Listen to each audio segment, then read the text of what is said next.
America और Iran के बीच बढ़ती कशीदगी ने एक बार फिर से मिडिल ईस्ट को अदम इस्तेहकाम के मुहाने पर लाकर खड़ा कर दिया है। हालात ऐसे बनते जा रहे हैं मानो किसी बड़े टकराव की आहट सुनाई दे रही हो, क्योंकि एक तरफ जेनेवा में ईरान अमेरिका में बातचीत जारी है तो दूसरी तरफ अमेरिका ने मिडिल ईस्ट में घातक ड्रोन को तैनात कर दिया है। रिपोर्ट देखिए।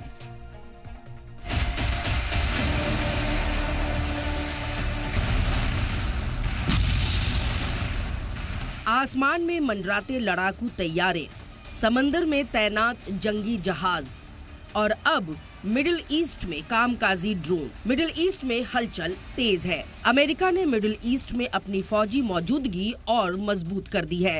एयरक्राफ्ट कैरियर की तैनाती के बाद अब जदीद कामकाजी ड्रोन भी तैनात कर दिए हैं। ये ड्रोन रिवायती हथियारों से अलग है। इनका मिशन होता है हदफ की पहचान और सीधा हमला।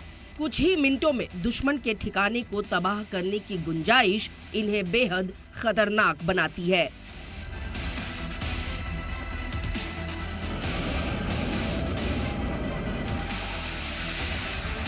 क्योंकि कामकाजी ड्रोन 40 घंटे उड़ान भर सकते हैं। 50,000 फीट तक की ऊंचाई पर उड़ान भरने में अहल होते हैं। Laser guided missile smart bomb से लैस होता है। हाई रेजोल्यूशन कैमरे, इंफ्रारेड, नाइट विजन होता है। बादलों और अंधेरे में भी निगरानी करने की गुंजाइश होती है। मिडिल ईस्ट में अमेरिकी वॉरशिप और फौजियों की तैनाती के बीच नायब सदर जेडी वेंस ने ईरान को सख्त पैगाम दिया है। उन्होंने कहा कि अमेरिका की डिप्लोमेसी को कमजोरी ना समझा जाए और जरूरत पड़ी तो फौजी मुतबादिल भी इस्तेमाल होगा। वेंस ने कहा कि फौजी कार्रवाई की धमकियों को संजीदगी से लिया जाना चाहिए। We have to get to a position where Iran, the largest state sponsor of terrorism in the world, cannot threaten the world with nuclear terrorism. And it's very simple. I think most Americans understand that you can't let the craziest and worst regime in the world have nuclear weapons. ये बयान ऐसे वक्त में आया जब Iran और America के अफसरान जिनेवा में तीसरे दौर की बातचीत कर रहे थे। ईरानी वजीर खारजा अब्बास अरागची अपनी टीम के साथ जिनेवा पहुंचे थे। वहीं जिनेवा में अब सोमवार को ईरान अमेरिका के बीच चौथे दौर की बातचीत होगी। तीसरे दौर की मीटिंग को अरागची ने बेहतर बताया और कहा कि कुछ पॉइंट्स पर मुत्तफिक है, लेकिन सवाल ये भी है कि क्या अमेरिका अपनी बात मनवा पाएगा। ट्रंप ने कई बार इंतबाह दिया है कि बातचीत नाकाम होने पर अमेरिकी फौज कार्रवाई कर सकता है। आसपास के ममालिक को खदशा है कि ऐसे इकदाम तनाज़ात का बाइस बन सकते हैं। You had any conversations with Iran in the last few days, and are you planning on any? I have had, and I am planning on it. Yeah, we have a lot of very big, very powerful ships sailing to Iran right now, and it would be great if we didn't have to use them. Okay?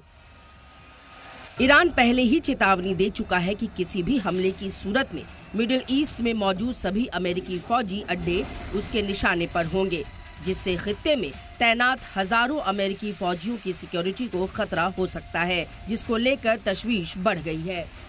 America ने middle east में पिछले हफ्ते 50 से ज्यादा fighter jet भेजे थे। इन fighter jet में से कुछ मिडिल ईस्ट में उतर चुके हैं, खासकर इजराइल के एयरबेस बेन गुरियन और ओवडा पर, जहां अमेरिकी F-22 जेट को देखा गया और वहां लैंड करते हुए रिपोर्ट किया गया। उधर ईरान ने भी अमेरिका की वार्निंग को ध्यान में रखते हुए तैयारियां तेज कर दी हैं। ईरान ने भी अपने दिफाई निजाम को अलर्ट पर रखा है। लगातार फौजी मशक जारी है, क्योंकि ईरान ने साफ कह दिया है कि अगर अमेरिका ने हमला किया तो अंजाम बुरा होगा। ईरान और अमेरिका के बीच चल रही एटमी समझौते की बातचीत में बैलिस्टिक मिसाइल प्रोजेक्ट सबसे बड़ा तनाज़े का सबब बन गया है। ईरान इस पर बिल्कुल भी समझौता करने को तैयार नहीं है।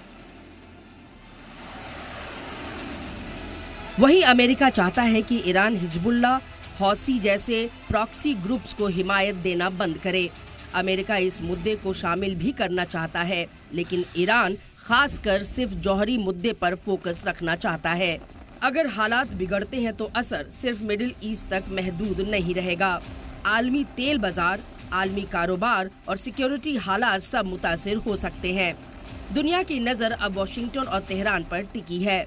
क्या ये तनाव सिर्फ दबाव की हिकमत अमली है या फिर किसी बड़े टकराव की आहट? देखिए होता है क्या। ब्यूरो रिपोर्ट, सलाम टीवी।